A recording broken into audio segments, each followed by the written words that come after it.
எல்லாம் உனக்காக.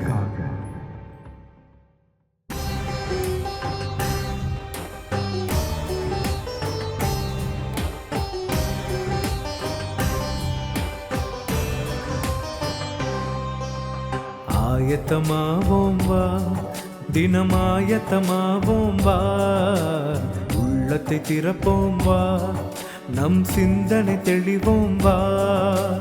40 நாளில் மாற்றம் துவங்க ஆராய்ந்தறிவோம் வா. இந்த 40 நாளில் மாற்றம் துவங்க ஆராய்ந்திடுவோம் வா. நல்வழியை தேர்ந்தே வா, இறை வார்த்தையில் நடப்போம் வா. ஆயத்தமாவோம் வா, தினமாயத்தமாவோம் வா.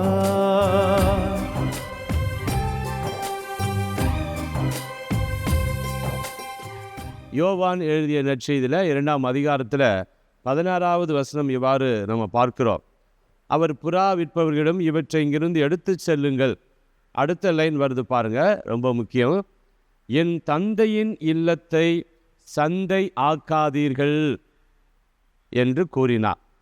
இதில் தான் நம்ம இந்த தலைப்போடு ஒட்டி பார்க்கணும். இஸ்ராயல் மக்களுடைய வாழ்க்கையில், இந்த வழிபாட்டில், ஆலயத்தில் இந்த காணிக்கை செலுத்தக்கூடிய அந்த நிகழ்வுகள் மிக முக்கியத்துவப்படுத்தப்படுகின்றன. அர்ப்பண காணிக்கை, பர்ன்ட் ஆஃபரிங், அதாவது ஆண்டவருக்கு முழுமையாக தன்னை அர்ப்பணிக்கப்படுவதற்கான அந்த காணிக்கை இருக்கிறது. பாவ கழுவாயாக காணிக்கையை செலுத்துகிறார்கள்.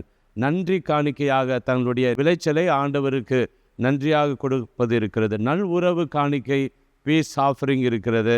அதே போல் பரிகாரத்திற்கான காணிக்கை. இப்படி இந்த காணிக்கைகள் இஸ்ராயல் மக்களுடைய வரலாற்றில் அதனுடைய சாரம்சம், அதனுடைய நோக்கம் என்னவாக இருக்க வேண்டும் என்றால், வழிபாடு, ஆராதனை, கடவுளை மையப்படுத்தி இறை உறவை ஆழப்படுத்துவதற்காக அதனுடைய முக்கியமான நோக்கம் இருக்கிறது. இரண்டாவதாக பரிகாரம். இதிலிருந்து மனிதர்கள் பாவிகள், பலவீனமானவர்கள், அதற்காக பரிகாரம், மன்னிப்பு கிடைக்க பெற்று மீண்டும் ஆண்டவரோடு ஐக்கியமாக வேண்டும் என்பதற்காக சமூக உறவு ஏற்படுத்தப்பட இத்தகைய ஒரு நல்ல எண்ணத்தில் இந்த காணிக்கைகள் என்று அமைந்திருக்கின்றன. ஆனால் இயேசுவுடைய பார்வையில் இந்த அடிப்படை நோக்கமானது இந்த இறை உறவை மையப்படுத்தாமல், இறைவனை மையப்படுத்தாமல், இறைவனோட உறவை மையப்படுத்தாமல், இந்த சமூக உறவை மையப்படுத்தாமல், இது ஒரு வகையான ஒரு சில பேருடைய வியாபார நோக்கில், ஒரு சில பேருடைய சுயநல போக்கில் இந்த விற்பனை கூடங்கள் அமைவதாகவும், இறைவனை மையப்படுத்தாமல் இறை வார்த்தை சட்டங்கள் என்ற பெயரில் பரிசேயர்கள், அந்த மறைநூல் வல்லுநர்கள், ஒரு சில பேருடைய முக்கியத்துவம் மையப்படுத்துவது என்று பல வகையான இந்த உண்மையான ஆழமான இறை உறவானது சிதறப்படும்படியாக வேற்று காட்சிகள் இயேசு பார்க்கிறார் என்பதனாலேயே அவர் கோபம் அடைந்து, இதை என் தந்தையின் இல்லம், இதை கல்வர் சந்தை ஆக்காதீர்கள் என்று கோபம் அடைவதை பார்க்கிறோம். இந்த ஆலயம் என்ற இந்த வார்த்தையில் ஒரு உண்மை அடங்கியிருக்கிறது. ஆ ப்ளஸ் லயம். ஆ என்றால் ஆன்மாக்கள். அந்த ஆன்மாக்கள் லயித்து இருக்கக்கூடிய, லயம் என்றால் அங்கே விரும்பி வாழக்கூடிய, தங்கக்கூடிய, வசிக்கக்கூடிய அந்த லயித்து இருக்கக்கூடிய இடம். ஆன்மாக்கள் இறைவனோடு ஐக்கியப்படக்கூடிய ஒரு இடம் என்பதனை நாம் மறந்துவிடக்கூடாது. எனவே இந்த ஒரு தன்மையானது, நோக்கமானது சிதறுகிற பொழுது அந்த ஆன்மாக்களும் துன்பம் அடைகிறது, அந்த ஆன்மாக்களும் மிகவும் வேதனை அடைகின்றன என்பதை மறந்துவிடக்கூடாது. தீமோத்தேயுவுக்கு எழுதிய முதல் திருமுகத்தில் 6ஆம் அதிகாரம் 10வது வசனம் எவ்வாறு பார்க்கிறோம். இந்த ஆன்மாக்கள் இந்த இறை உறவை மையப்படுத்தாதபடி இந்த உலக காரியங்களில், இந்த பொருள் ஆசைகளில் இந்த ஆன்மாக்கள் முக்கியத்துவப்படுத்தப்படுகிற பொழுது அவைகள் இடருள் அடைகின்றன. இந்த இந்த உலக காரியங்களில் இந்த ஆன்மாக்கள் துன்புறுகின்றன என்ற உண்மையை நாம் புரிந்து கொள்ள வேண்டும். இந்த வசனத்தில் பார்க்கிறோம், பொருள் ஆசையே எல்லா தீமைகளுக்கும் ஆணிவேர். அந்த ஆசையால் சிலர் விசுவாசத்தினின்று பிறழ்ந்து திரிந்து பல வேதனைகளை தாங்களாகவே தங்கள் மேல் வருவித்துக் கொள்கிறார்கள். இந்த ஆத்மாக்களுக்கு வேண்டிய உணவு என்பது ஆண்டவரோடு ஐக்கியப்படக்கூடிய அந்த ஆலயத்தில் அவைகளுக்கு வேண்டிய உணவு இல்லாமல் பொருள் மேலிலும் பொருள் மீது உள்ள பற்றின் அடிப்படையிலும் இந்த நம்முடைய வாழ்க்கை போகிற பொழுது தீமைகள் மேலும் மேலும் நாம் வரவழைத்து கொள்கிறோம். இந்த வாழ்க்கையில் எதை விட எதை உயர்ந்தது அப்படி என்ற ஒரு சிந்தனை இருக்கிறது. இந்த பொருள் என்பது வாழ்வாதாரத்துக்கு முக்கியம்தான். ஆனால் பொருளை மட்டுமே பற்றி கொண்டு இருக்கும் பட்சத்தில் கடவுளின் சாயலில் வாழ்ந்து கொண்டிருக்கிற ஆன்மாக்களை கொண்டிருக்கிற மனிதர்களாகிய நமக்கு அந்த பொருள் மீதான வாழ்க்கை எப்பொழுதும் துயரமாகவே ஒரு தோல்வியாகவே முடியும். இதையெல்லாம் கடந்த உன்னத வாழ்க்கை, ஆன்மாவுக்கு என்ற வாழ்க்கை ஒன்று இருக்கிறது என்பதை மறந்துவிடக்கூடாது. இதைத்தான் மத்தேயு எழுதிய நற்செய்தியில் 16வது அதிகாரம் 26வது வசனம் நாம் இவ்வாறு பார்க்கிறோம். மனிதர் உலகம் முழுவதையும் ஆதாயமாக்கி கொண்டாலும் தம் வாழ்வையே இழப்பார் எனில் அவருக்கு கிடைக்கும் பயன் என்ன? அவர் தம் வாழ்வுக்கு ஈடாக எதை கொடுப்பார்? ஆகவே இந்த ஆன்மாவை நாம் ஒருபோதும் இழந்துவிடக்கூடாது.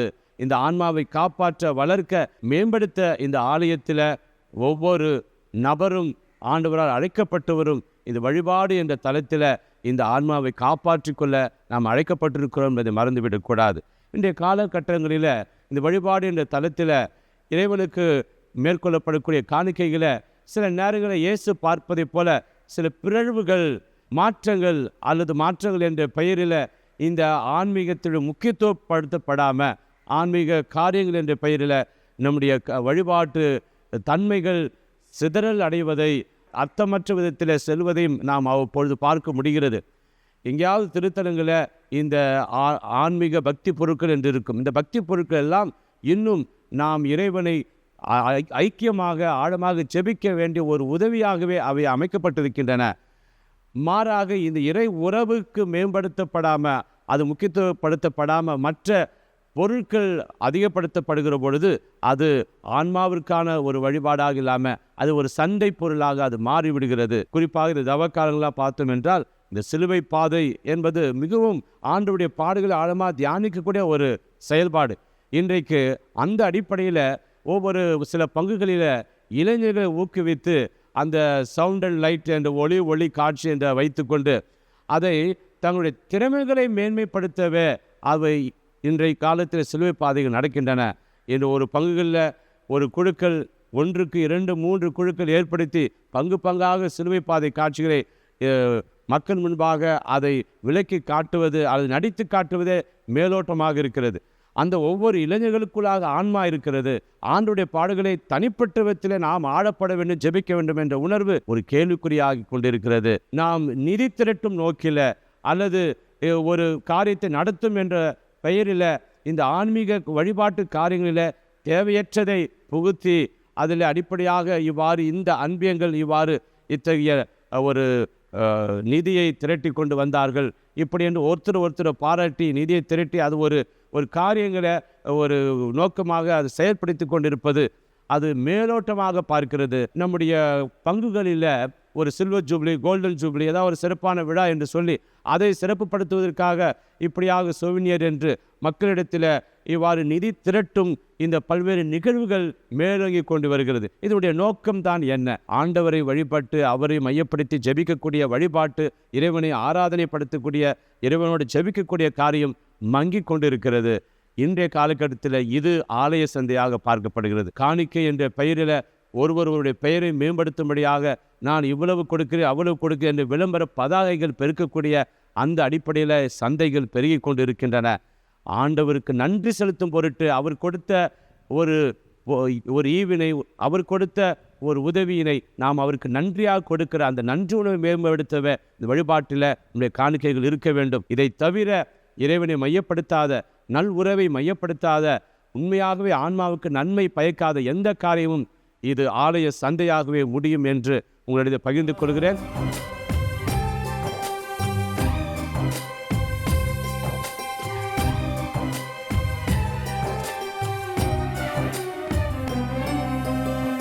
சாம்பல் பூசி சரணடைவோம், ஒற்றுமையாய் ஜெபித்திடுவோம், ஆற்றல் வேண்டி தவம் இருப்போம், உறுதியோடு நிலைத்திருப்போம், ஏழ்மை மாற உதவிடுவோம், உறவை காக்க முடிவெடுப்போம், வேதம் கூறும் வழி நடப்போம், இறைவனிலே இணைந்திருப்போம். ஆயத்தமாவோம், நாம் ஆயத்தமாவோம், ஆயத்தமாவோம், நாம் ஆயத்தமாவோம்.